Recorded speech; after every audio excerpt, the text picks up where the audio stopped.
नमस्कार, मैं एस्ट्रोलॉजर नंदिनी आपका इस वीडियो में अभिवादन करती हूँ। आज हम बात करने जा रहे हैं साल की सबसे बड़ी एकादशी, जिसका नाम है निर्जला एकादशी, जो कि 10 जून 2022 को प्रारंभ होने वाली है। सुबह 7:25 से प्रारंभ होकर ये 11 जून 2022 5:45 तक रहेगी और पारायण का समय रहेगा 5:49 से 8:24। तो इस बीच में हम पारायण कर सकते हैं। वैसे तो दान करने का हमेशा ही बहुत महत्व होता है, लेकिन निर्जला एकादशी पे किए गए दान का कई गुना महत्व होता है।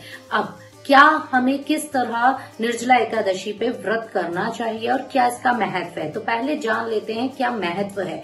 निर्जला एकादशी ज्येष्ठ मास के शुक्ल पक्ष में पड़ती है एकादशी के दिन, और जिस समय बहुत ही गर्मी पड़ रही होती है, सूर्य की कृपा बहुत अधिक होती है हम पर, और इस समय बिना जल का व्रत करने का बहुत महत्व है। क्यों?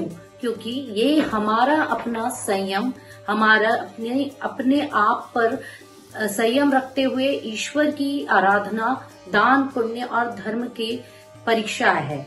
तो एक बार यही बात भीष्म जी ने व्यास जी से पूछी कि मेरे घर में, मेरे परिवार में मेरे भाई, माता, पत्नी सभी एकादशी का व्रत करते हैं और साल में आने वाली सभी एकादशियों का व्रत करते हैं, लेकिन मैं तो किसी भी हालत में भूखा नहीं रह सकता।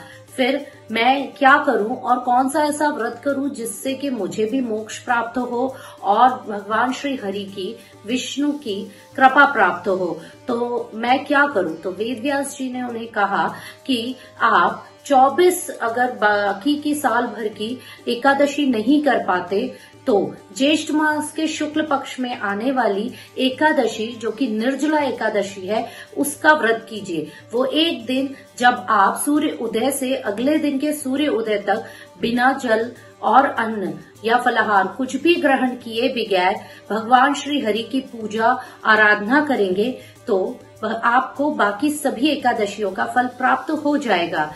और व्यास जी ने ये भी कहा कि ये श्री कृष्ण की सबसे प्रिय एकादशी है, तो भीम ने ऐसा ही करा और यही अपने भाई, माता और पत्नी को भी बताया कि इस एकादशी को श्री कृष्ण भी बहुत प्रिय मानते हैं, और तभी से ये परंपरा चल गई कि निर्जला एकादशी के व्रत से भगवान बहुत प्रसन्न होते हैं। और इस दिन हम जो दान करते हैं उसका भी कई गुना हमें पुण्य प्राप्त होता है। जो हम पितरों के लिए तर्पण करते हैं उससे भी हमारे पितृ तृप्त होते हैं, उन्हें मोक्ष की प्राप्ति होती है।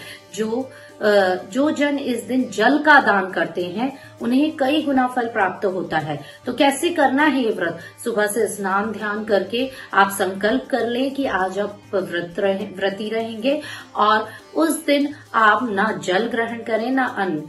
नियम यही है कि इस दिन ना जल और ना अन्न, ना फलहार, ना फल, कुछ भी ग्रहण नहीं किया जाता सूर्य उदय से अगले दिन के सूर्य उदय तक। तो इसका आप संकल्प लें।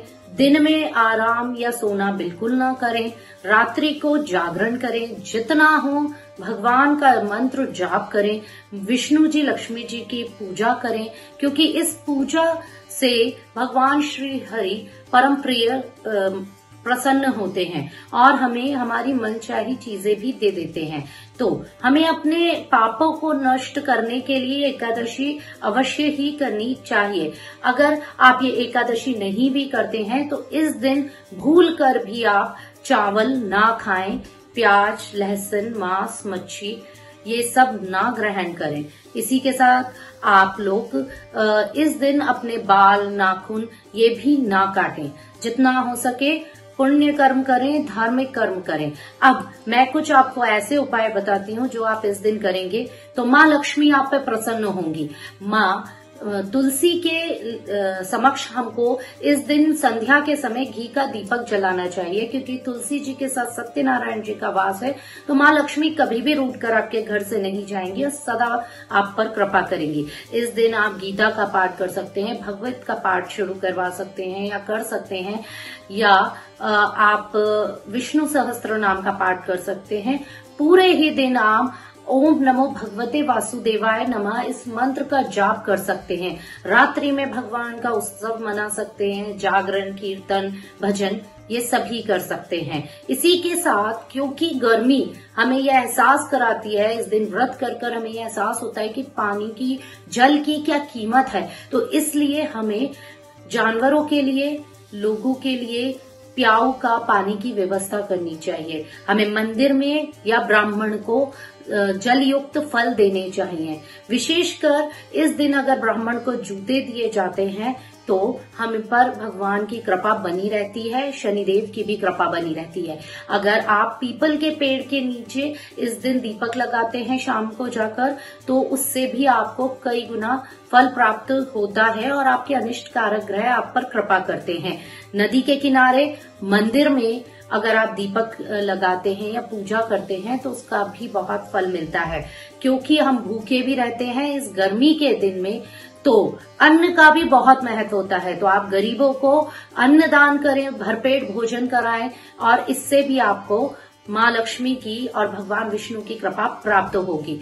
निर्जला एकादशी के दिन हमें गुड़ और चने का दान भी करना चाहिए मंदिर में। और सत्तू में, जिसे सातू भी कहते हैं, उसमें शक्कर मिलाकर भी अगर हम दान करते हैं तो रिश्तों में मधुरता बनी रहती है। इस दिन हम गन्ने के रस का भी दान कर सकते हैं, लोगों को गन्ने का रस भी पिला सकते हैं और शिव जी का गन्ने के रस से अभिषेक भी कर सकते हैं। इससे लक्ष्मी जी प्रसन्न होती हैं और मनोकामना पूर्ण होती है। जो लोग आर्थिक परेशानी से परेशान हैं, उन्हें तुलसी जी के समक्ष दीपक लगा के, अखंड दीपक लगा के विष्णु सहस्त्र नाम का पाठ करना चाहिए। इससे भी माँ लक्ष्मी की कृपा प्राप्त होती है। जिनके विवाह में विलम्ब हो रहा है उस दिन उन्हें इस दिन विष्णु और लक्ष्मी जी के स्वयंवर का फोटो लाकर अपने घर में लगाना चाहिए। इन्हीं सब उपायों के साथ आप भी निर्जला एकादशी का लाभ उठा सकते हैं। इसी के साथ मैं एस्ट्रो रुचि नंदनी आप सभी का धन्यवाद।